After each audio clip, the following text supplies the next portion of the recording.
어제 울산에서 유시민 노무현 재단 이사장이 어떤 시민으로 살 것인가라는 제하에 강연을 했습니다.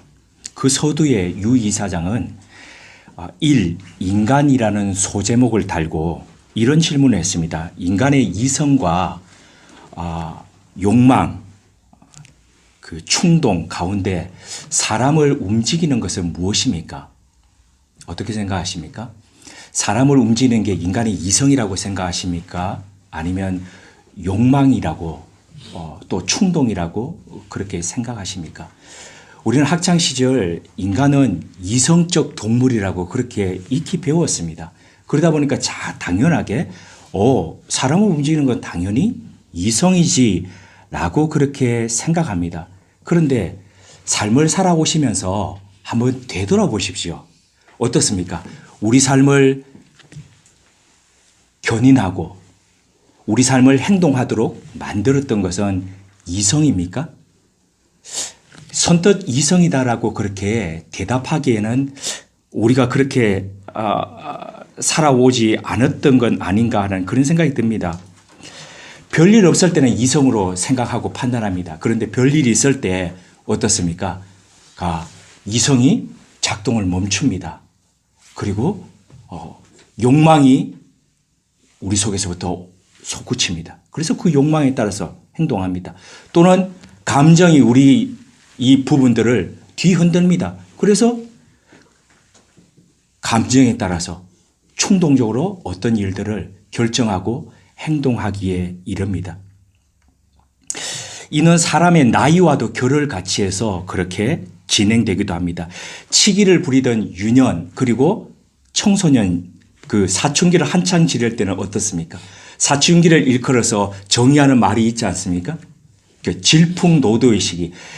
그 시기를 지날 때는 그냥 외워서 알았는데 가만히 지나고 난 뒤에 생각하면 어떻게 이렇게 잘 표현했나 싶을 정도로 자기도 자기를 통제할 수 없고 어찌할 수 없는 그럴 때 어떻습니까? 이성에 따라 가지고 그렇게 합니까? 우리 보통 이런 얘기 있지 않습니까? 엄마가 딸 때문에 너무 고민이 되고 그 사춘기 딸 때문에 가슴 터지는 일들이 많아가지고 막 그럴 때에 어느 날 딸이 그렇게 얘기한다고 그러지 않습니까? 엄마 너무 고민하지 마세요. 다 이해하세요.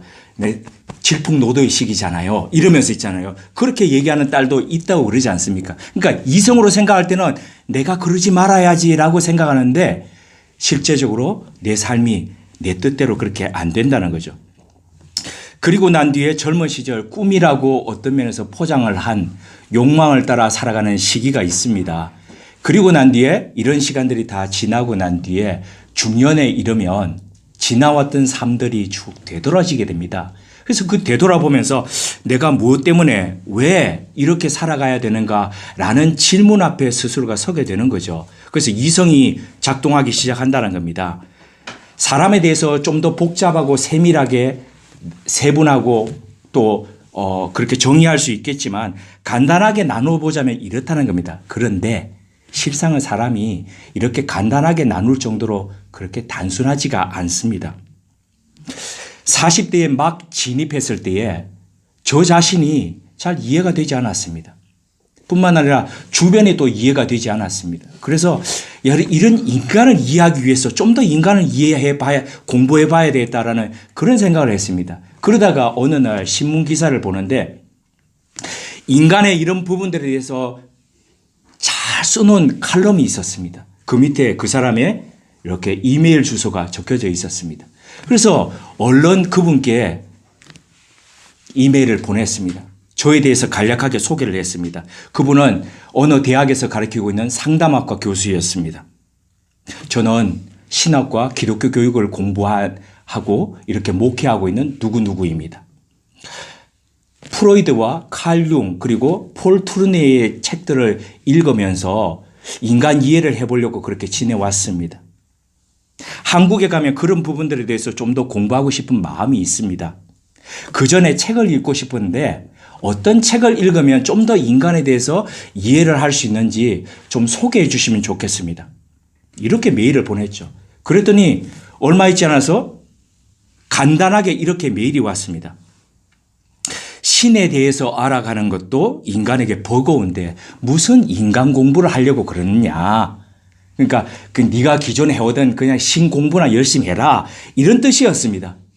참 섭섭하지만 한 일면식도 없다 보니까 제가 그냥 넘어갔습니다. 그런데 얼마 있다가 저는 몰랐는데 저와 같이 일을 한 적이 있던 동료 목사에게부터 연락이 왔습니다. 자기가 그 교수 밑에서 박사과정이 있는데 강의 시간에 스위스에서 한 목사가 나한테 이런 메일을 보냈는데 인간에 대해서 좀 더 공부하고 싶다 그래서 내가 그 목사한테 무슨 인간 공부냐 신 공부나 더 해라 라고 메일을 보냈다 답했다 이렇게 얘기를 했다는 겁니다. 그 얘기를 하니까 순식간에 그 강의실은 까르르 웃음바다가 됐다는 겁니다. 그런데 다른 사람은 몰라도 그 목사가 보기에 스위스 제네바의 교회는 하나뿐이고 목사는 한 명밖에 없으니까 저라고 생각하고 저한테 연락을 한 겁니다. 순간 이 주체할 수 없는 화가 치밀어 올랐습니다. 다른 사람도 아니고 인간의 고민을 들어주고 인간의 그 어려움들을 해결해 주겠다고 하는 상담학과 교수가 자기한테 개인적으로 보낸 메일에 대해서 근데 동의도 받지 않고 강의 시간에 불특정 다수한테 그렇게 그걸 펼칠 수가 있느냐 이런 생각이 들었습니다. 그리고 만나는 사람마다 막 그 사람 얘기가 나오면 입에 거품을 물고 한동안 그랬습니다. 그런데 시간이 지나다 보니까 그런 인간도 이해가 됐습니다. 왜냐하면 인간이라는 게 그런 거구나. 인간에 대해서 공부한다고 그래서 인간을 더 알아가고 인간을 더 자유롭게 대하고 인간에게 더 다가가고 그런 게 인간이 아니구나. 인간이라는 게 그렇게 인간을 공부하고 한다고 해서 더 인간을 넘어서고 할 수 있는 것 그런 것 아니구나라는 것들을 점점 체득해 가게 되었습니다. 저 역시 인간으로 살아가면서 인간 자체가 이해되지 않을 때가 많다고 말씀드렸습니다. 제 스스로가 이해가 안 됩니다. 그런데 제 스스로도 이해 안 되는 적이 많은데 어떻게 남을 제가 다 이해하면서 그렇게 살아가겠습니까? 인간이 인간을 이해하지 못하고 다 이해되지 않는데 인간을 지으신 하나님 입장에서 인간을 보신다면 어떨까라는 생각이 들었습니다. 얼마나 답답하시겠습니까? 왜 그런 얘기들 하지 않습니까? 부모가 되어서 보면 부모의 마음을 이해한다 그러는데 어떻습니까? 어머니가 되시니까 어머니 마음을 그렇게 더 잘 이해하시겠죠. 안 그렇습니까? 훌륭한 딸이었기 때문에요. 하나님이 어떠셨을까? 내가 이렇게 할 때 얼마나 아프셨을까? 얼마나 답답하셨을까? 하는 그런 생각들이 불쑥 솟아날 때가 있습니다. 제 생각, 제 욕망을 따라서 살고 제 마음대로 사는 인간을 볼 때에 얼마나 마음이 아프실까? 안 되겠다, 그냥 버려버려야 되겠다라는 생각이 분명 들 수 있을 것 같은데 성경을 보면 줄기차게 그렇지 않은 하나님의 모습을 보게 됩니다. 인간에게 배신당하고 배반당함에도 불구하고 끝까지 인간을 놓지 않는 그런 하나님의 모습을 만나곤 합니다.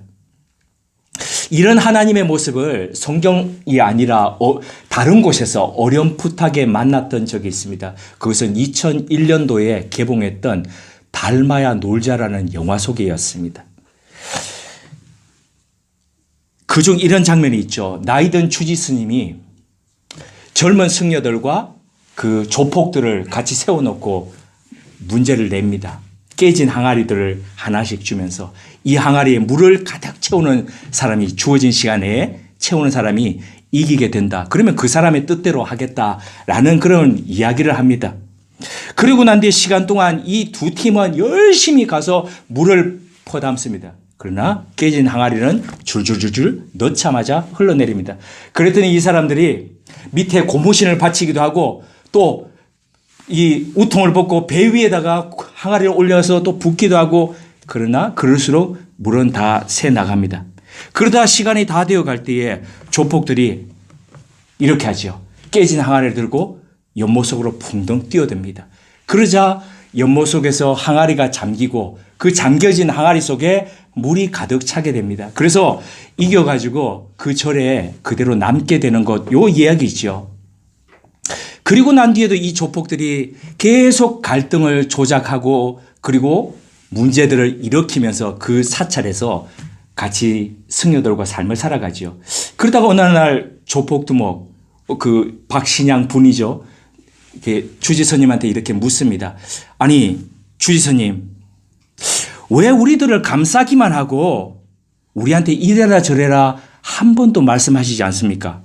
착하게 살아라, 좋은 사람 되어라 한마디라도 하실 줄 알았는데 왜 그런 말씀 하시지 않습니까?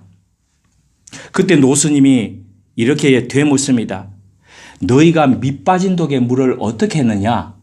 그때 이 조폭두목이 그냥 깨진 채로 연못 속에 풍덩 잠궜죠. 그때 이 노스님이 이렇게 얘기합니다. 이놈아, 나도 밑 빠진 너희들을 내 가슴 속에 그렇게 빠뜨렸어. 밑 빠진 너희들을 나도 내 가슴 속에 풍덩 빠뜨렸어. 라는 이 한 줄의 대사는 20여 년의 시간이 지났는데도 참 잊혀지지 않습니다. 사람을 바꾸려고 하기보다는, 사람에게 요구하기보다는 그를 끌어안고 살아가는 것이 얼마나 쉽지 않은 일입니까? 조금은 압니다. 몇 번 해보고 우리는 안 고쳐지면 그냥 나 할 만큼 했어 라고 그냥 손을 놓습니다. 그런데 손을 놓지 못하는 사람들이 있죠. 끝끝내. 누굽니까? 부모님들이죠. 네, 끝내 놓지 못하죠.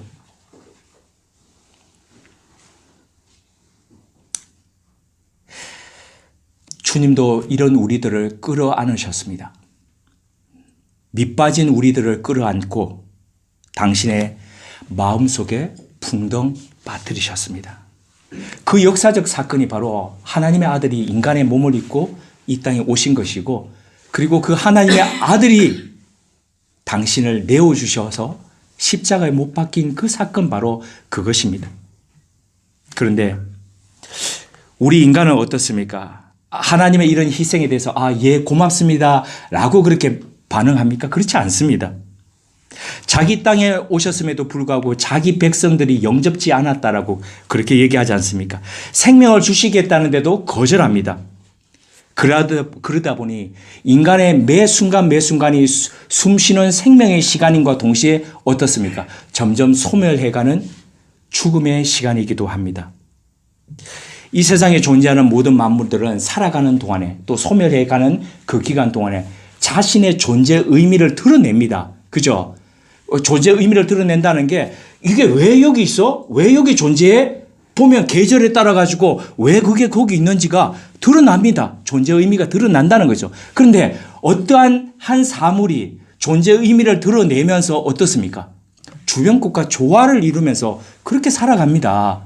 그런데 인간은 어떻습니까? 유독 인간은 존재의 의미가 드러나면 드러날수록 주변을 황폐화시킵니다. 모든 주변의 것들을 다 끌어들여 가지고 자신만이 유일하게 살아가려고 그럽니다. 공존의 의미를 잘 모릅니다. 오늘 새벽에도 보니까 6시가 조금 넘었는데, 요즘은 7시가 되더라도 어슴푸레 하거든요. 6시가 넘어가지고 컴컴한데도, 또 컴컴한데도 그 깜깜한 밤에 새들이 와서 이렇게 홍시를 쪼아 먹습니다. 야, 어떻게 저렇게 야간 비행을 해가지고 이렇게 가지 안 걸리고 저렇게 왔을까 싶을 정도로 와서 큰 새든 작은 새든 먹습니다. 그런데 어떻습니까? 모든 나무의 것들을 다 내가 치워버려야지, 딴 놈이 오기 전에, 그러지 않더라는 거죠. 조금 먹고 난 뒤에 바로 또 날아가고 또 다른 새가 와서 하고 이렇게 하더라는 거죠. 그런데 사람은 어떻습니까? 뒤에 오는 사람 생각합니까? 배려합니까? 그렇지 않습니다. 확 다 끌어가서 어떻게든지 내가 내게 저장해 놔야지. 이게 사람의 욕심이지 않습니까? 사람은 자신의 존재가 드러나면 드러날수록, 자기가 중요해지면 중요해질수록 주변을 그렇게 황폐화시키면서 영향력을 내세워 가더라는 거죠. 하지만 인간이 본래부터 이런 존재로 지음을 받은 것은 아니라는 거죠. 우리 한번 찾아보시겠습니다. 창세기 1장 26절입니다. 창세기 1장 26절입니다. 인간이 어떤 존재여야 하는지를 하나님은 이렇게 밝히셨습니다. 창세기 1장 26절. 우리 함께 읽으시겠습니다. 하나님이 이르시되 우리의 형상을 따라 우리의 모양대로 우리가 사람을 만들고 그들로 바다의 물고기와 하늘의 새와 가축과 온 땅과 땅에 기는 모든 것을 다스리게 하자. 아멘. 하나님은 사람을 하나님의 형상, 하나님의 모습, 이것대로 하나님이 만드셨다는 거죠. 똑같이, 하나님하고 똑같이 그렇게 만드셨다는 겁니다. 지금까지 신학자들은 이 부분을 가지고 신학적 용어로 라틴어로 이렇게 표현했습니다. 이마고 데이. 영어식으로 표현하자면 이미지 오브 갓이라는 거죠. 하나님의 모습, 하나님의 형태, 하나님의 형상, 이거대로 사람을 만드셨다는 겁니다. 하나님의 형상에 이렇게 담겨진 의미는 아주 명료합니다. 그것은 바로 1장 26절 방금 우리가 읽었던 이 후반절에 표현이 되어 있습니다. 왜 그렇게 만드는지가 표현되어 있습니다. 어떤 겁니까? 하나님을 대신해서 바다의 물고기와 공중에 나는 새와 가축과 온 땅과 땅에 기는 것과 모든 만물들을 어떻게 해요? 다스리는 거. 다스리는 게 어떤 겁니까? 관리하는 겁니다. 관리자로서 하나님은 그렇게 사람을 뭐로요? 하나님의 형태, 하나님의 형상으로 그렇게 빚으셨다는 겁니다. 그런데 안타깝게도 이것은 인간이 자기 마음대로 자연을 대하고 자기들을 위해서 마음대로 자연을 착취해도 좋다라고 그렇게 잘못 이해되어 오기도 했습니다. 그 결과 사람들은 정복하고 우리 한창 식민지가 그렇게 산업혁명 이후에 식민지가 그렇게 활성화될 때에 모든 것들을 다 같이 가지고 가서 아프리카든 남미든 또 아시아든 이런 것들을 유럽 나라들에서 어떻게 해요? 가져가 가지고 수탈해 가서 자기들의 부를 축적해 가지고 지금 소위 말해서 선진국이라는 그런 이름으로는 있지 않습니까? 남의 것들을 다 탈취해 갔습니다. 황폐화 시켰습니다. 사람들도 심지어 잡아가서 그렇게 했습니다. 내가 정복해야 된다. 그런 마음들을 가지고 있었던 거죠. 오독했기 때문입니다. 그런데 인간은 여기에서 만족하지 않고 하나님의 이 형태, 하나님의 형상으로서 살아가면서 다스리고 섬기고 이런 관리자로 그렇게 존재하지 않고 그 자신들이 하나님 자신이 되기를 그렇게 원했습니다. 그래서 허락되지 않은 금단의 열매까지 그들은 먹으면서까지 그렇게 하나님이 되고자 했다는 거죠. 그 결과 사람들은 에덴을 잃어버렸습니다. 이 에덴이라는 것에서부터 파생되었던 같은 단어가 기쁨이라는 단어입니다. 그러니까 에덴은 기쁨의 장소라는 거죠. 그 기쁨을 상실하고 인간은 신라곤한 존재로서 그렇게 살아가게 되었다는 거죠. 자신이 어떤 존재인지 어떻게 살아가야 되는 그런 역할을 해야 되는 자신에게 주어진 임무는 어떤 건지 이런 것들을 망각하고 그 망각한 결과 인간에게는 자신의 본분을 잃어버린 허영이라는 질병이 다가왔다는 거죠. 배철현 교수라는 분이 있습니다. 전에 서울대에서 가르치다가 지금은 가평 쪽에서 살고 계시는데 매일마다 아침 묵상글을 이렇게 올리고 계십니다. 그중에 이분이 허영이라는 이런 부분을 이렇게 정의를 했습니다. 자기 자신의 몰입해 자신의 고유한 모습을 발견하지 못한 공허에서 자신이 아닌 것에 자신을 투영하려는 마음, 자신이 아닌 것에 자신을 투영하려는 마음, 이게 바로 허영이라는 거죠. 그런데 가만 보면 이게 교만과 오만이거든요. 자기 자리를 잊어버리고 자기의 포지션을 넘어서 가지고 자기를 나타내고 자기를 행세하는 것, 이게 바로 교만이고 허영이거든요. 자신의 위치, 자신이 서 있어야 할 인간의 위치는 어디입니까? 피조물의 자리입니다. 피조물의 자리이고, 그리고 하나님의 형상으로 이루어져서 하나님이 위임하셨던 세상을 하나님의 손이 되고 하나님의 발이 되어서 관리하고 돌보는 것, 그게 인간의 포지션이라는 거죠.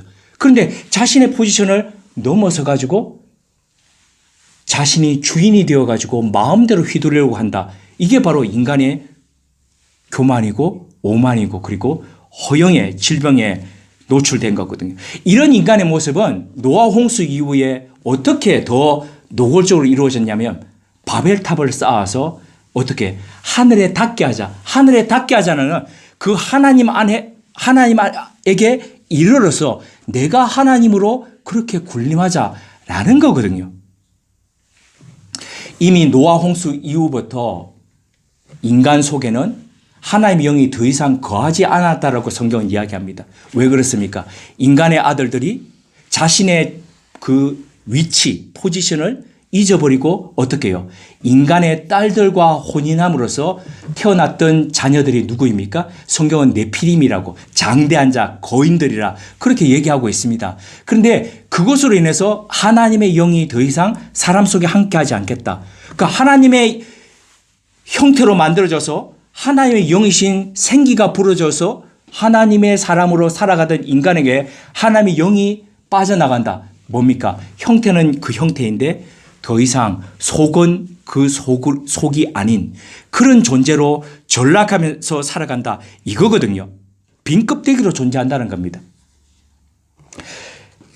나아가서 바벨탑 이후에 사람들이 어떻게 됐습니까? 기존에는 모든 사람들이 같이 공동생활하던 그 사람들이 바벨탑 이후에는 말 통하는 사람들끼리 모여가지고 따로 족속을 형성하고 따로 가서 살게 되었습니다. 그러니까 더 이상 말 통하지 않는 사람하고는 함께 말을 섞으면서 그렇게 살지 않겠다는 거죠. 그런 존재로 전락했다는 겁니다. 이런 모습을 우리가 인지하고 그렇게 있다면은 왜 오순절 성림 사건 때에 성령님이 임하시던 모습이 불의 혀와 같은 모습으로 임하셨는가가 느낌이 옵니다. 예수님이 요단강에서 세례를 받으실 때에 성령님이 어떤 모습으로 임하셨습니까? 비둘기 같은 모습이었습니다. 유럽에 사시다 보면 비둘기에 대한 그 안 좋은 경험들이 많이 있는데 그런 느낌 말고 온화한 본래의 비둘기 그런 모습으로 임하셨습니다. 그런데 사람들에게 성령님이 임하실 때는 왜 비둘기의 모습이 아니고 왜 불의 혀와 같은 모습으로 그렇게 움직이는 사람이 혀와 같은 모습으로 그렇게 임했을까요? 이게 바로 이유가 있는 겁니다. 갈라졌던 인간의 언어들 따로 형성되면서 통하는 사람들끼리 살아가던 그것들을 통합시키고자 하는 하나님의 의도가 있는 겁니다. 사도행전 2장 1절부터 13절에 보시면은 성령님이 임하실 때에 이런 모습들이 기록되어 있습니다. 이때에 사람들이 몇 군데에서부터 왔냐면은 16개국으로부터 사람들이 왔습니다. 그 사람들이 제자들이 하는 소리가 다 자기들의 소리로 들렸습니다. 각자의 언어 소리로 들려서 그 사람들이 깜짝 놀라는 장면이 바로 사도행전 2장 1절부터 13절에 기록이 되어 있습니다. 불의 모양으로 오셔가지고 불의 혀의 모양으로 오셔가지고 사람들을 묶어주고 엮어주신다는 거죠. 그런데 왜 그렇게 묶어주고 혀의 모양으로 오셔서 묶어주고 엮어주셨냐? 존재의 철학자라고 얘기하는 하이데크가 왜 그런 말을 했지 않습니까? 언어는 뭐라고요? 존재의 뭐라고요? 칩이라고. 그러니까 사람은 언어를 통해서 외부를 인식하고 그리고 자신 안에 있는 언어를 왠지 그러실 것 같았어요. 네. 자기의 언어를 통해 가지고 외부와 소통합니다. 그런데 외부와 소통하는 그 사람의 언어를 보면 어떻습니까? 그 사람 안에 어떤 의식이 있는가, 어떤 생각이 있는가, 이게 다 언어를 통해서 다 드러나게 되어 있습니다. 그래서 결국에는 사람의 언어가 바뀐다는 게 어떤 의미냐면은 사람의 존재가 바뀐다는 의미가 있거든요. 하나님은 사람의 언어를 바꾸심으로써 사람의 언어가 바뀌어지게 하심으로써 서로를 소통하게 할 뿐만 아니라 그 인간 자체, 존재 자체가 변화되는 그 길을 여셨다는 겁니다. 인간이 자신이 아닌 것에 자신을 투영하면서 허영에 빠져가지고 그렇게 살아가던 인간이 본래 자신의 자리를 되찾고 하나님의 관리자로서 이 땅에서 존재할 수 있도록 그렇게 하나님은 다시 견인하고 싶었다는 겁니다. 어떻게 해서요? 하나님의 영을 사람들 속에 불어넣으심으로써. 오늘 본문의 마지막 절에 보면은 대제사장 같은 예수님의 기도는 나도 그들 안에 있게 하려 함이니이다 라는 말로 끝납니다. 이 17장 그 전체가 어떤 면에서 예수님의 대제사장적 기도와 같다고 말씀드렸지 않습니까? 그 마지막 기도의 마지막 방점이 나도 너희들 속에, 나도 제자들 속에, 나를 믿고 따르는 사람들 속에 나도 있고 싶다 하는 주님의 결의에 찬 그런 말씀으로 마무리가 됩니다. 주님께서는 주님의 영, 성령님으로 우리들 속에, 제자들 속에 함께 하시면서 우리들의 언어를 바꾸시면서 우리들의 존재를 바꾸시면서 우리의 본래의 위치를 되찾게 하시면서 그렇게 살아가도록 그렇게 견인하시겠다는 겁니다. 그것을 위해서 주님은 깨진 항아리 같은 우리를 끌어안고 인간의 역사 속으로 그렇게 들어오신 겁니다. 그렇다면 주님의 영이 임재하고 주님의 사랑이 그 사람 안에 들어와서 주님이 일하시면, 그 영이 일하시면, 그 영이 통치하시면 어떤 일이 일어날까요? 기원전 740년에서 680년에 활동했던 선지자가 바로 이사야입니다. 그 이사야가 바로 주님이 오시면, 주님의 영이 통치하시면 어떤 일이 일어날지에 대해서 다음과 같이 예언을 했습니다. 그 예언의 부분을 오늘 우리가 읽었던 교동문 가운데 있습니다. 그 뒷부분을 우리 다시 한번 더 읽어보시겠습니다. 이사야 11장 6절에서 9절입니다. 이사야 11장 6절에서 9절입니다. 저와 한 절씩 교독하시고 마지막 절은 같이 읽으시겠습니다. 이사야 11장 6절에서 9절입니다.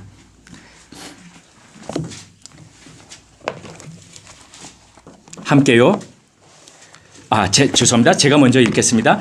그때에 이리가 어린 양과 함께 살며 표범이 어린 염소와 함께 누우며 송아지와 어린 사자와 살찐 짐승이 함께 있어 어린 아이에게 끌리며 암소와 곰이 함께 먹으며 그들의 새끼가 함께 엎드리며 사자가 소처럼 풀을 먹을 것이며 젖 먹는 아이가 독사의 구멍에서 장난하며 젖된 어린아이가 독사의 굴에 손을 넣을 것이라.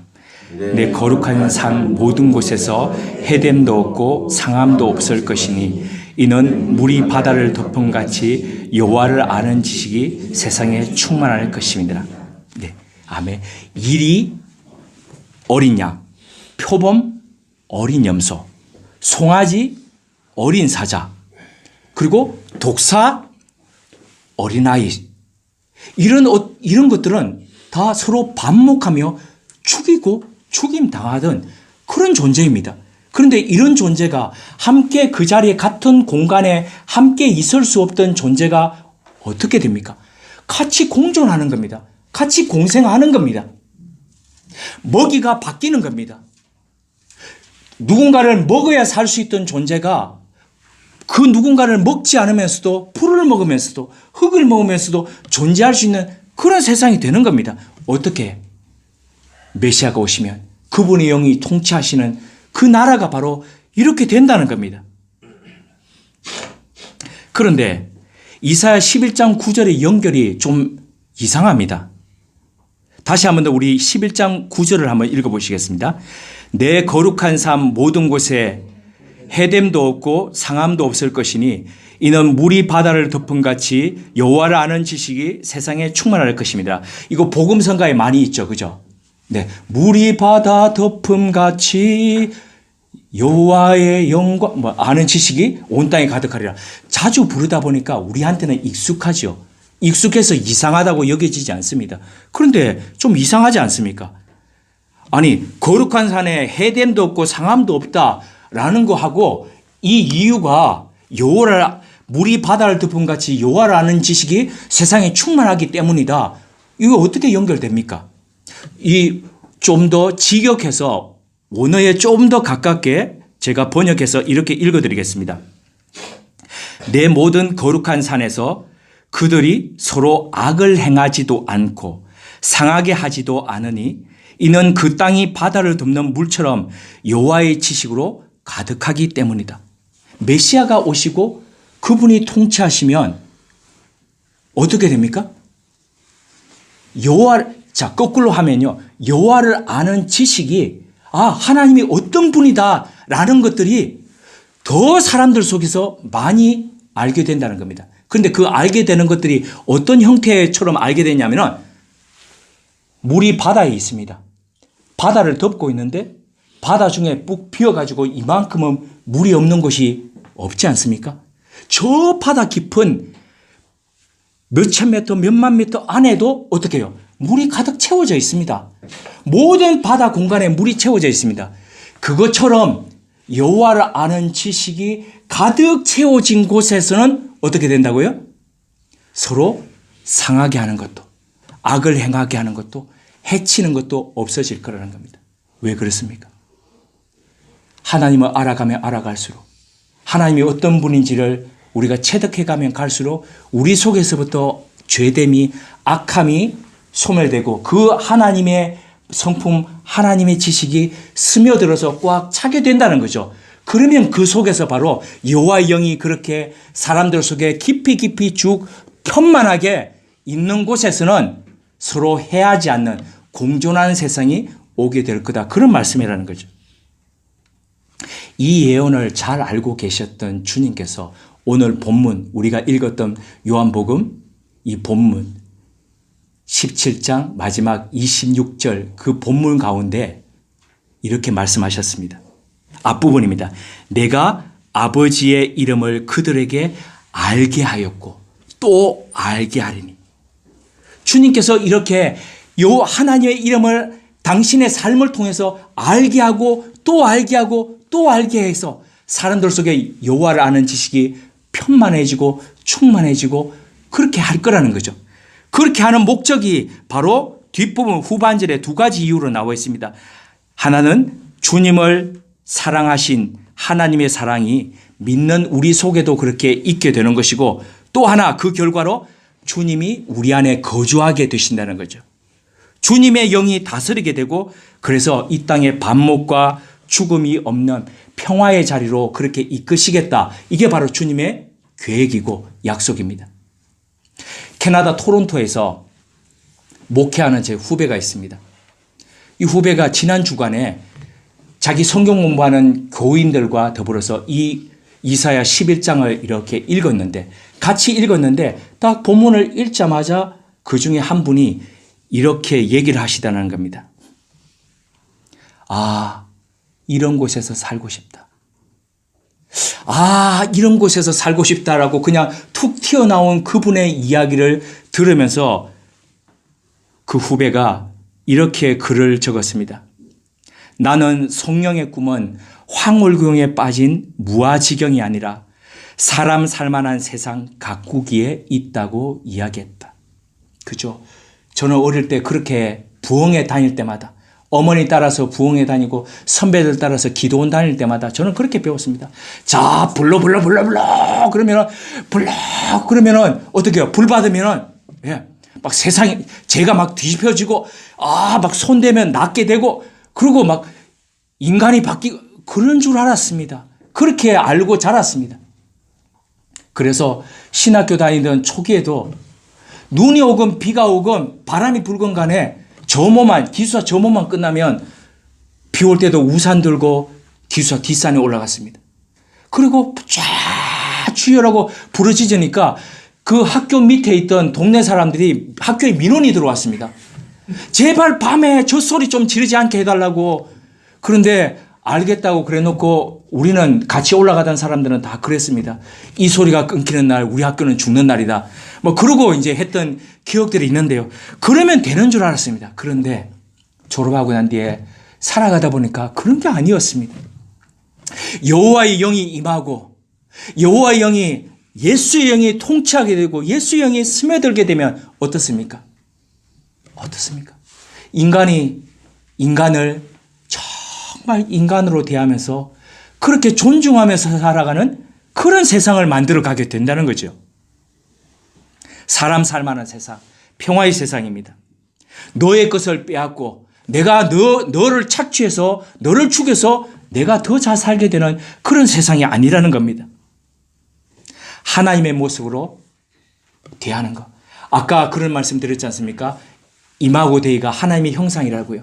근데 이것은 하나님의 관리자로 산다는 의미와 더불어서 이런 뜻이 있습니다. 나 말고 당신도 뭐라고요? 하나님이라고. 당신 속에도 하나님이 계시다고. 그 인정한다는 거죠. 그렇게 인정하면서 살아가는 것. 당신도 하나님의 모습으로 만들어진 것. 그래서 그렇게 인정하면서 서로 존중하면서 살아가는 평화로운 세상. 이런 염원을 담아가지고 이스라엘 백성들, 그러니까 지금의 유태인들까지 인사가 이런 인사입니다. 이 손가락, 세 번째 손가락 말고 두 번째 손가락 이렇게 한번 올려보십시오.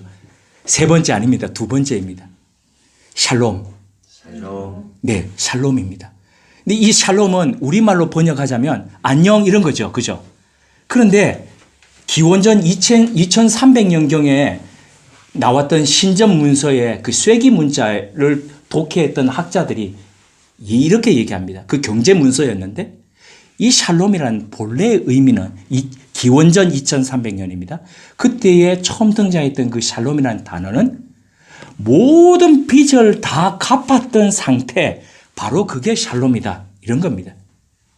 그러니까 이 부분은 모든 빚을 다 갚은 상태가 샬롬이라는 거. 빚 있는 상태에서 살아가는 거 참 불안하지 않습니까? 그죠? 그런데 이게 인간이 인간 서로에게 진 빚이 아니라 인간이 하나님께 진 빚이라고 생각하면 어떻습니까? 그 빚을 갚으면서 살아가야 된다는 어떤 면에서는 책임입니다. 의무입니다. 다른 말로 표현하자면 소명입니다. 그래서 하나님이 내게 이런 은혜를 주셨는데 내가 그 하나님께 이 빚, 이 임무를 갚으면서 살아가야 되겠다. 그래서 그게 바로 사명 가진 사람이 그렇게 살아가는 삶의 모습이기도 합니다. 이스라엘 사람들이 이런 인사를 하는데 아랍 사람들을 인사를 찾아보니까요. 이렇게 인사를 하더라고요. 제가 발음을 한번 구글에다가 넣어가지고 발음을 연습을 해봤습니다. 마샬람. 예. 샬라마 이렇게 되는데 그게 D자는 적게 나오면서 마샬람 이렇게 되더라고요. 똑같은 말입니다. 샬롬에서 그 같은 어근들에서 다 나왔습니다. 당신에게 빚이 없기를 바랍니다. 그런데 이슬람들의 꾸란에 보면 이런 구절들이 있답니다. 마지막 부분에 인간이 신 앞에 섰을 때에 신이 인간에게 이런 인사를 한다고 합니다. 마샬람. 무슨 뜻일까요? 당신은 삶을 살아가면서 내게 진 빚을 갚으면서 살았습니까? 당신은 이 땅 가운데서 살아갈 때에 당신에게 주어졌던 책무를 다 이행하면서 살았습니까? 라는 신의 질문이라는 거죠. 지난 주일 광고 시간에 제가 12월 22일까지 나의 2019년에게 라는 글을 형식에 관계없이 적었으면 좋겠습니다. 라고 말씀을 드렸더니 바로 조경숙 집사님께서 자비하자는 거죠? 라고 말씀하셔서 우리 모두를 다 웃게 하셨습니다. 어떻습니까? 우리의 2019년은 어떤 해였습니까? 우리는 하나님 앞에서 우리의 고요한 책무, 우리의 빚을 얼마나 갚으면서 우리의 삶을 살아오셨습니까? 오늘 우리 다 아시다시피 대림절 둘째 주일입니다. 대림절은 누차 말씀드렸듯이 하나님의 아들이 이 땅에 사람의 몸으로 오신 것을 기억하고 그리고 다시 오실 그 하나님을 기다리는 것, 이게 대림절이라는 거죠. 매 순간순간 우리는 소멸로 나아갑니다. 어제보다 오늘 더 소멸하고 더 죽음으로 좀 더 가까이 있습니다. 이런 인간이 우리 자신들이 우리의 위치를 상실하고 살아가는 그런 우리들을 본래의 위치로 옮기고 되살려 주시기 위해서 깨진 항아리 같은 우리를 끌어안고 하나님의 아들이 이 땅 가운데 역사 가운데로 오셨던 것이 바로 성탄이고 그것을 기다리는 것이 대림절입니다. 우리가 이것을 인식한다면 우리 인생을 통해서 우리 삶을 통해서 살아가는 남아있는 우리 삶을 통해서 우리는 하나님 앞에서 어떤 빚을 갚으면서 어떻게 갚으면서 살지 생각해 봐야 되지 않겠습니까? 함께 기도하시겠습니다. 깨진 항아리 같은 우리를 끌어안고 역사 속으로 우리 속으로 들어오신 주님을 생각하는 대림절 둘째 주일입니다. 욕망으로 충동으로 또는 타락한 이성으로 판단하고 살아온 인간의 삶이기에 살아가면 갈수록 성한 곳 하나 없는 생채기 투성이 항아리임을 고백합니다. 하나님 아버지, 이런 우리를 용납하시고 품어주심을 감사합니다. 바라기는 우리의 이 감사가 우리 삶을 통해 샬롬을 이 땅에 나누고 전하는 것으로 표현되기를 원합니다. 반목과 질시가 혐오와 차별이 물러가고 이쪽과 저쪽이 좌와 우가 손을 잡고 함께 걸어가는 사회가 열려지길 소원합니다. 2000년 전 주님이 이 땅에 사람이 되어 오실 때에 천사들이 노래했던 그 말과 같이 하늘엔 영광이 이 땅엔 평화가 깃드는 2019년 대림절 되게 하옵소서. 그 일에 우리가 징검다리 되고 디딤돌 하나라도 되게 하옵소서. 예수님 이름으로 기도드립니다. 아멘.